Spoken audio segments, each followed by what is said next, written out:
Welcome back to Cellular Wisdom, the show where we try to unravel the mysteries of the human body, one quirky conversation at a time. I'm Ethan, your unofficial observer of all things bizarre in health and beyond. And I'm Alara, the enthusiastic voice that says, "Hey, we can do better. Let's figure out how." Then I toss in a dash of sarcasm just to keep Ethan on his toes. You are a treasure, Alara. A handful sometimes, but still a treasure. Today we're talking about Dr. Mercola's new best-selling book, and some of his insights on GERD, or gastroesophageal reflux disease, and its surprising link to heart health. I always love a good acronym. GERD sounds like a disgruntled cartoon character, but apparently it's not that fun in real life. We'll dig into how GERD can be more than just a nuisance, and we'll also drop a few comedic bombs along the way. Would we do it any other way? Let's get rolling. First up, let's give a quick shout out to Dr. Mercola's new book. It's a bestseller now, and that's a pretty big deal. He's no stranger to the public eye, but hitting that bestseller list is always noteworthy. Indeed. Kudos to the doc for that. But let's not just applaud him, we need to pick his brain and share some of his insights. Because from what I've gathered, there's more to GERD than, "Oh, I ate a burrito, and now my chest is on fire." There's a bigger picture here. Precisely. So, where do we start? Let's start with the basics of GERD. Anyone who's had serious heartburn knows it feels like you've swallowed a ball of fire. The typical assumption is that you have too much stomach acid. But Dr. Mercola and plenty of other health experts say it's often the opposite. Your body might not be producing enough acid, so the valve that keeps acid in your stomach stops working correctly. That's interesting, like a misguided bouncer at the entrance to your esophagus. Exactly. The esophageal bouncer, also known as the lower esophageal sphincter, or LES, should keep the acid from splashing upward. But if it's weak, inappropriately relaxed, or if stomach acid is too low, that acid can creep up into the esophagus and start a bonfire. Which I assume is never a good thing if you're the esophagus. Definitely not. But here's the kicker. While everyone thinks it's just an inconvenience or something you handle with antacids, research indicates GERD could be linked to an increased risk of heart problems like high blood pressure and even heart attacks. That part always surprises people. I mean, we typically think stomach and heart are in different departments. One's in charge of digestion, the other's in charge of pumping blood. But apparently they're on the same team. Right. We like to separate the body into neat categories, heart, gut, brain, but reality is more integrated. Chronic inflammation, which often accompanies GERD, is the troublemaker. Inflammation is like that friend who always brings drama to the party. If you let it hang around too long, things get ugly. Especially if that friend is fueling plaque buildup in your arteries. That's the biggest worry. Long-term systemic inflammation can set the stage for heart disease. Precisely. And studies have shown that people with a genetic predisposition to GERD tend to have higher blood pressure, more cholesterol issues, and a heightened risk for heart attacks. Talk about a trifecta you don't want to win. You mean I can't brag? Hey, I got the triple crown in high blood pressure, high cholesterol, and heartburn. If you do, I'd recommend you not do it at a dinner party. People might shuffle away from you to avoid hearing about your next doctor's appointment. But yes, that trifecta is a legitimate concern. If you're dealing with GERD, you want to stay ahead of those potential cardiovascular issues. How exactly does GERD push us toward a higher risk of heart disease? I'm imagining some complicated cascade of biological events. Think of it this way. Acid reflux leads to inflammation in the esophagus, but it's not content to stay put. It sparks inflammation that can become systemic. Once your immune system is on high alert, it's not just the esophagus that gets stressed, your blood vessels also get that inflammatory call. Over time, that irritates and damages vascular walls, making it easier for plaque to build up. So it's like the entire body is eavesdropping on your esophagus's meltdown, and the heart goes, "Wait, am I under siege too?" Precisely. The circulatory system says, "We hear there's trouble down there, better deploy more white blood cells." A bit of an oversimplification, but you get the idea. Chronic inflammation plus lifestyle factors like obesity, smoking, or eating processed fatty foods is basically a red carpet invite for heart disease. Funny how you mentioned smoking. That's the same habit that can weaken the LES, right? Absolutely. Smoking is like the ultimate sabotage job for this entire system. Not only does it inflame the entire body, but it also specifically relaxes the esophageal sphincter, letting more acid slosh up. Double whammy. That's quite the sales pitch to quit smoking if I've ever heard one. But let's talk more about the link to arrhythmias, because that's another piece Dr. Mercola mentions. Irregular heartbeats might also be tied to GERD. Yes. There was a study that used something called Mendelian randomization, which is basically the fancy way of saying they use genetic data to see if GERD directly contributes to certain heart conditions, like paroxysmal tachycardia. That's when you get sudden episodes of rapid heart rate. The result: if you have a genetic predisposition to GERD, you have a significantly higher risk for developing these arrhythmias. That's quite alarming. We tend to think an erratic heartbeat is a separate issue, but now we're seeing these conditions talk to each other. It's like your esophagus texting your heart in the middle of the night. "Hey buddy, feeling the burn?" And the heart replies, "You bet. Let's skip a few beats for fun." For our next act, we'll see how the heart can dance to the tune of acid reflux. Sounds more comedic than it is, though, because if you have trouble breathing, dizziness, or fainting episodes, that's no laughing matter. Right. So that's why you don't want to ignore ongoing GERD. There's more at stake than just your comfort level. Speaking of comfort, we should probably talk about the medications people typically use for GERD. The old, I'm going to pop a proton pump inhibitor approach. Yes, PPIs, or proton pump inhibitors. They do reduce stomach acid, but ironically, that's sometimes not what you actually want. If you already have insufficient stomach acid, blocking its production even further might relieve your symptoms in the short term, but it doesn't tackle the underlying cause. That's like having a leaky faucet and deciding, well, if I turn off the entire water main, I won't see the leak. Problem solved, until you want to wash your hands. Exactly. And there are side effects to PPIs: bone loss leading to higher fracture risk, possible infections like pneumonia or C. difficile, potential cardiovascular risks, nutrient absorption problems. It's quite the list.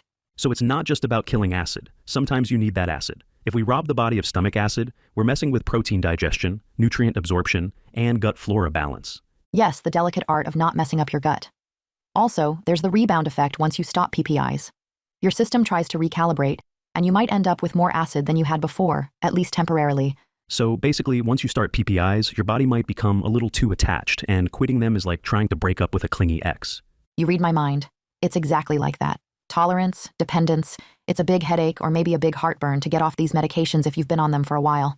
That's why if someone's been using PPIs for a long stretch, they should work closely with a healthcare provider to taper down, maybe switch to a milder option like an H2 blocker, and then eventually wean off entirely. The slow and steady approach. Now, what about other strategies for tackling GERD without jumping straight to the heavy-duty meds? Glad you asked. One huge element Dr. Mercola emphasizes is that producing stomach acid is an energy-heavy process for the body. That means your mitochondria, the microscopic powerhouses inside each cell, need to be in tip-top shape. So we're basically telling our mitochondria, hey, do your job so we can have a functional digestive system. Because if the mitochondria are sluggish, then your body might not have the oomph to keep everything regulated. Precisely.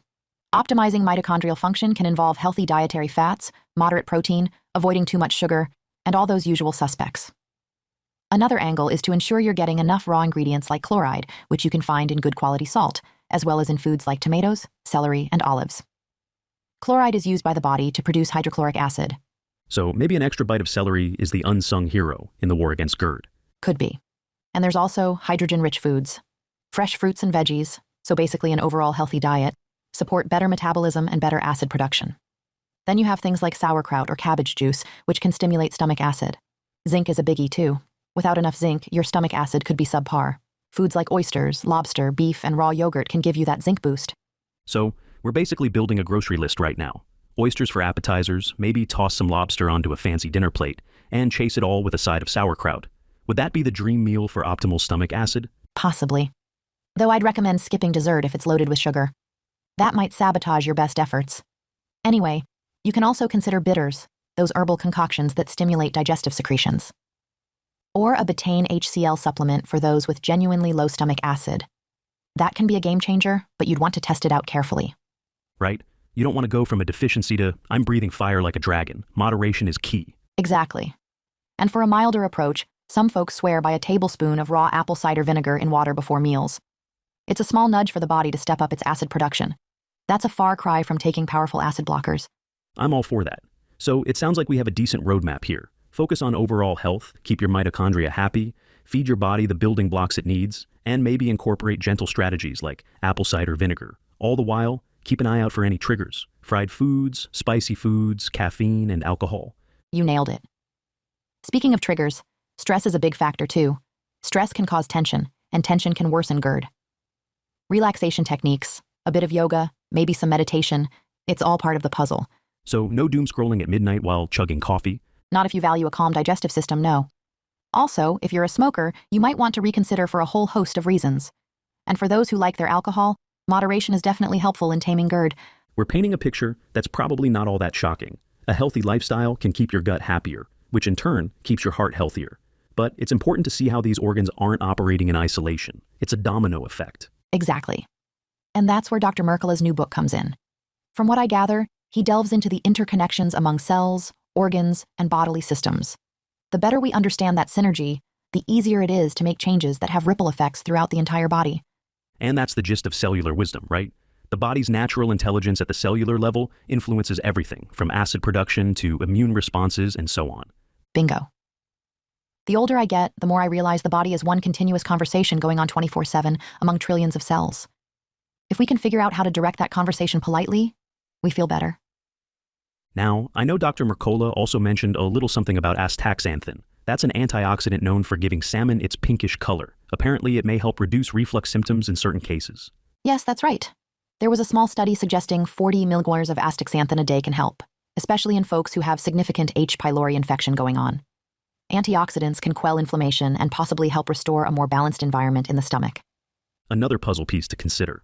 So, let's summarize the big points for folks who might be taking notes, though let's face it, they're probably not because we're such an enthralling duo. But on the off chance someone is listening attentively, GERD is not just annoying heartburn. It can increase your risk of heart disease, high blood pressure, and irregular heart rhythms. Chronic inflammation from GERD is a big factor in how it can damage blood vessels and raise cardiovascular risks. Proton pump inhibitors, while they offer temporary relief, may create bigger problems down the line. They reduce acid production even more, which might be counterproductive if low stomach acid is actually part of the issue. Tapering off PPIs should be done thoughtfully. Optimizing mitochondrial function, making sure you get enough chloride, zinc, and possibly using natural acid-stimulating strategies can be extremely helpful. Lifestyle changes, quit smoking, manage stress, avoid trigger foods, are crucial. That's a great summary.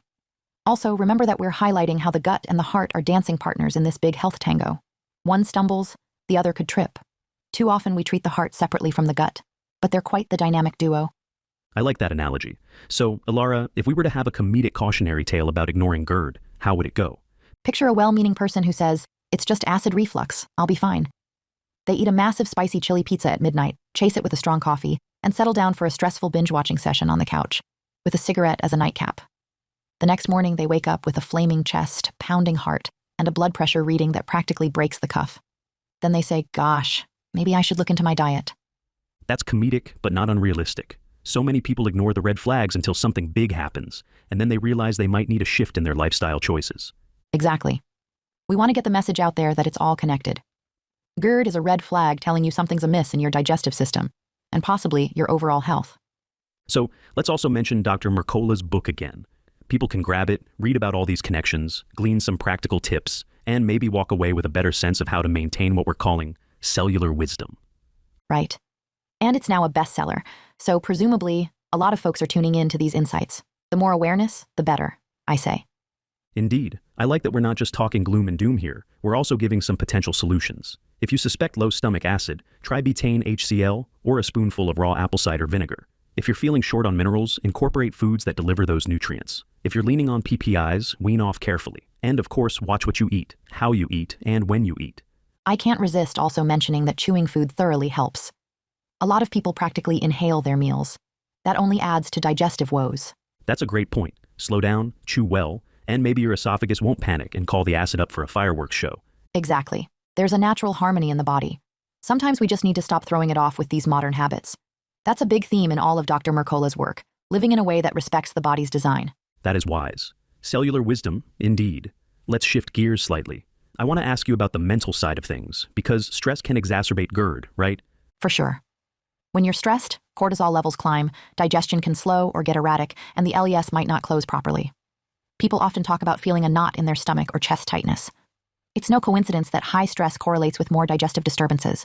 So maybe we should encourage folks to find some stress outlets, exercise, mindfulness, or a good comedic podcast. That never hurts. If only we could prescribe comedic podcasts as a standard medical recommendation. 2 episodes of comedic banter a day keeps the acid reflux away. That's my type of prescription. You might be onto something. Now, let's circle back to the core idea that GERD is more than just an inconvenience. We've gone over how it can affect blood pressure, heart rhythm, and the biggie, heart disease. How does it specifically affect things like heart rate? The direct mechanism isn't entirely pinned down, but the idea is that chronic inflammation and possibly microaspiration, when a bit of acid goes up and might get into the airways, could irritate the vagus nerve. The vagus nerve helps regulate heart rate. If that nerve is aggravated, you might get irregular rhythms. The vagus nerve is such a big player in the body. It's like the hotline between the gut and the brain, and apparently the heart too. Yes. It's like an old-school telephone operator connecting calls between different departments. If it's bombarded by inflammatory signals, it might pass on those signals incorrectly, leading to arrhythmias or other issues. So tackling GERD could help reduce that nerve irritation. That's a good reason to pay attention. So basically, if we keep our gut happy, we might be doing our heart a favor in the process. Precisely. And that's probably the biggest takeaway. People talk a lot about listen to your gut, but they usually mean it figuratively. In reality, your gut's telling you everything about your overall health. If it's frequently upset, your entire body could be upset in one way or another. True. Let's pivot to something else Dr. Mercola highlights. The notion that lifestyle changes are often more effective and safer than long-term medication use. We touched on that, but it might be worth emphasizing again. Definitely. The typical approach to GERD for many folks is get a prescription for a PPI or pick one up over the counter. While that can bring temporary relief, it doesn't solve the root cause. If the problem is low stomach acid or poor diet or a bad lifestyle, those pills aren't going to fix that. Then you end up on the medication merry-go-round. And as you said, the rebound effect is no joke. Some people have described it like their GERD got even worse after they tried to get off PPIs. Exactly. Because the body tries to reestablish normal acid production, but if you've suppressed it for so long, your stomach might suddenly go, I forgot how to regulate acid levels. Maybe your body just needs some gentle training wheels. Right. And that's where dietary tweaks come in, like removing trigger foods, focusing on gut-friendly nutrients, maybe taking a small amount of apple cider vinegar to help the stomach remember, oh, I do produce acid. That's almost adorable to think of it that way. Come on, buddy, you can do it. A sweet pep talk for your gut. If only we could communicate more directly with our organs. Actually, I suspect some meditators try exactly that.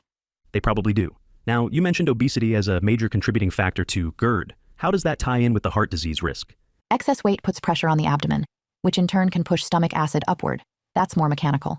But obesity also elevates systemic inflammation, insulin resistance, and blood pressure, all of which are big risk factors for heart disease. So it's a double-edged sword. So losing even a modest amount of weight can help reduce GERD symptoms and lighten the load on the heart. That's the good news. You don't have to become a triathlete. Even modest weight loss can help the LES do its job better. And if you combine that with a healthier diet, you might be solving two problems at once. So everything ties back to feed your mitochondria, feed your body the right nutrients, keep stress in check, and try not to sabotage your esophageal bouncer with cigarettes or alcohol. That's it in a nutshell. GERD doesn't have to be a life sentence. There are workable fixes. It's just that we need to reframe how we look at it. Less like, oh, my chest burns sometimes, and more like, my body's telling me something about my overall health. Indeed. Now, since Dr. Mercola's new book is a bestseller, we can guess a lot of readers are catching on to these ideas. This is cutting-edge information, but it also feels deeply common sense. Treat the body holistically, connect the dots, and address the root cause. Yep, that's the hallmark of Dr. Mercola's work. He's big on reminding us that you can't just compartmentalize everything and treat symptoms in isolation. The body is an ecosystem, not a patchwork quilt. That's a nice metaphor. Maybe we should embroider that on a pillow. I'll see if my grandmother can help with that project. She's a whiz with embroidery. Meanwhile, if folks want to learn more about these topics, grabbing the doc's book is a good place to start. It covers the cellular perspective on health, which is often overlooked in mainstream discussions. Right. Now, let's see if we can toss in one or two more pearls about natural GERD remedies for the folks who might be taking a last-minute note here. Another one I like to mention is that sometimes raising the head of your bed a bit can help keep acid down at night. Gravity is your friend. Just slip a couple of blocks under the headboard. It's a small detail, but it makes a difference. That's practical. And a lot cheaper than a new fancy adjustable bed.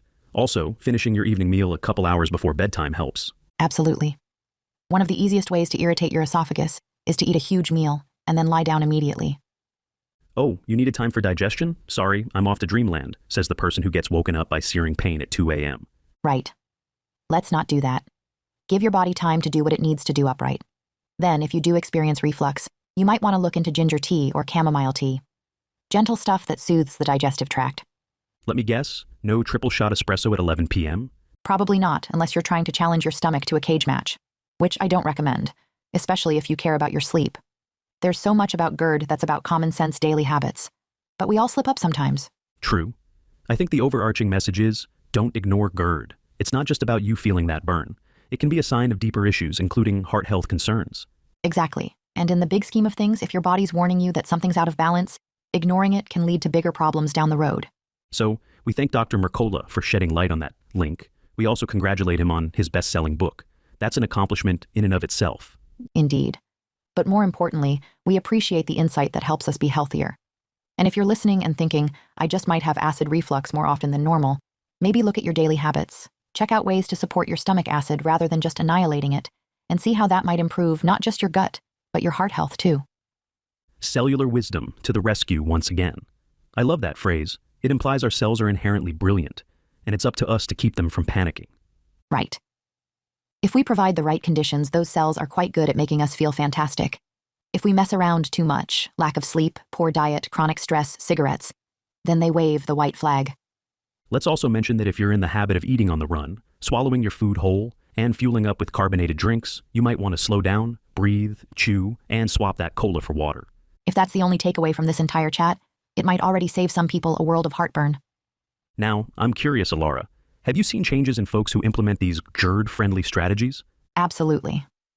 In many cases, people see a dramatic reduction in reflux episodes when they eliminate trigger foods, manage their stress, and incorporate something like a betaine HCl supplement or a bit of apple cider vinegar. It's sometimes amazing how quickly the body responds when you remove the irritants and provide the right building blocks. So it doesn't necessarily take months to notice improvements? It depends on the person, but often you'll feel some relief in weeks, even days, if it's a straightforward fix. Of course, if you've got underlying issues like a hiatal hernia or something more complex, it might take longer. But there's hope. That's an optimistic note. Let's keep that tone. People sometimes feel overwhelmed by health information, but if you break it down, figure out if you might be low on stomach acid, adjust your diet, handle stress, maybe consider strategic supplementation, and as a bonus, your heart might thank you. Right. Less heartburn, stronger heart could be the motto. It's important to see the synergy. And as Dr. Mercola points out, high blood pressure can be tied to GERD, so addressing one might help with the other. Win-win. Fascinating. It's good to remember that the body has so many cross-communication channels. We get fixated on one symptom, but that symptom could be telling us about a different part of the body that needs attention. Exactly. That's why something like GERD can lead us to discover potential heart issues. Or conversely, people with heart problems might find out their gut health is compromised. The puzzle pieces start to fit together once you see the bigger pattern. All right, we've covered a lot of ground here. GERD 101, the heart connection, arrhythmias, high blood pressure, medication pitfalls, natural strategies. It's quite the tapestry of health insights. It really is. And hopefully, folks listening realize that they're not helpless. You might not fix everything overnight, but small steps matter. Tweak your diet. See how you feel. If you're on PPIs, talk to a practitioner about a tapering plan. And always keep in mind that your gut and your heart are intimately linked. Good stuff. I think we're well on our way to hitting that sweet spot of knowledge and humor. Did we do it? I'd say so. We've made enough quips about the esophageal bouncer, shared enough comedic visual images, and hopefully given some practical takeaways. Another success for cellular wisdom. Before we sign off, any last words for our audience? Yes, remember, your cells know what they're doing if you let them. That's the essence of Dr. Mercola's approach too. Provide the right environment for your cells, through better nutrition, balanced lifestyle habits, and a bit of mindful self-care. And you can transform something like chronic GERD into a distant memory. Well said. I guess that's our cue to wrap things up. Folks, thanks for tuning in to Cellular Wisdom. We hope you gleaned something valuable today, and maybe had a chuckle or two along the way. Indeed. And if you're looking for more in-depth reading, check out Dr. Mercola's best-selling book for plenty of details on optimizing your health from a cellular perspective. Thanks for listening, everyone, and until next time, keep your esophageal bouncer happy and your heart strong. Amen to that. We'll catch you in the next episode. Stay curious, stay healthy, and thanks for letting us share a little of Dr. Mercola's cellular wisdom. Take care. Bye for now.